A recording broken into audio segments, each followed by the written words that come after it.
ہمارے ملک میں مختلف خود ساختہ دانشوروں پر قنوطیت اس طرح طاری ہے کہ وہ تعمیر میں بھی تخریب ڈھونڈتے ہوئے تنقید کا کوئی موقع ہاتھ سے نہیں جانے دیتے۔ ایک مخصوص شخصیت پرست گروہ کی تو سمجھ آتی ہے کہ ان کا سوشل میڈیا بیرونی اشارے پہ چل رہا ہے اور ان کا پروپیگنڈا سیل بھی ملک سے باہر بیٹھے لوگ چلاتے ہیں، پر یہ خود ساختہ لبرلز اور نام نہاد سیکولرز بھی کچھ کم نہیں۔ کچھ حقائق انہی کے پسندیدہ ملکوں سے آپ کو بتاتے ہیں۔ امریکہ کے 46 میں سے 32 صدور ایکس فوجی رہے اور 28 میں سے 21 سیکٹری آف ڈیفنس بھی ریٹائرڈ فوجی ہیں۔ ان میں سے کچھ general John Allen, admiral William J Crowe, general Colin Powell, general James Mattis, John Kerry اور ویسلے کلارک شامل ہیں۔ اسی طرح دنیا کی سب سے پرانی جمہوریت برطانیہ میں بھی اکثر ریٹائرڈ فوجی اہم حکومتی عہدوں پر فائز رہے۔ ان میں sir Richard Dannatt, general Nick Houghton, air chief marshal Glenn Torpy شامل ہیں۔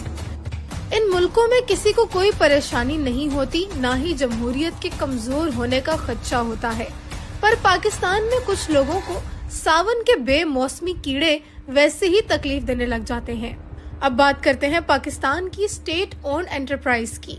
سب سے خراب پر کارکردگی اور اربوں کے خسارے میں جانے والے اداروں کی فہرست میں سر فہرست پاور ڈسٹریبیوشن کمپنیاں مطلب آئسکو، کیسکو وغیرہ، Jamshoro power company, NHA، Pakistan railway, steel mill اور زرعی ترقیاتی بینک ہیں۔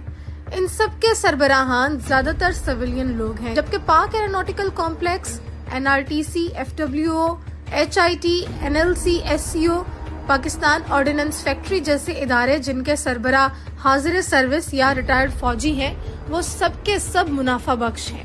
یاد رہے کہ اسٹیل ملز کو صرف 2 سال سے کم عرصے کے لیے ایک ریٹائرڈ فوجی جنرل نے لیڈ کیا اور اس کو 12 ارب کے خسارے سے 8 ارب منافع پر چھوڑا، اور پھر دوبارہ سیاسی رسوخ والے ذمہ داران آئے اور اس کو خسارے میں لے گئے۔ اس کے علاوہ ٹرانسپیرنسی انٹرنیشنل کے مطابق پاکستان کے سب سے کرپٹ ادارے پولیس، ٹینڈر اور کانٹریکٹنگ، عدلیہ، محکمہ تعلیم، محکمہ صحت، کسٹم اور ایکسائز، انکم ٹیکس اور لوکل گورنمنٹ ہیں۔ میرے عزیزو، بات کچھ یوں ہے کہ ان دانشوروں کو پاکستان کا دکھ نہیں بلکہ اپنے پیسے حلال کرنے ہیں جو ملک کے بدخواہ قوتیں ان کو دیتی ہیں، اور دوسرا ان کو ان چیک ہولڈ چاہیے ہر محکمے پر تاکہ یہ مال بٹور سکے۔ جس کو شک ہے وہ ان تمام حقائق کی تصدیق کر سکتا ہے۔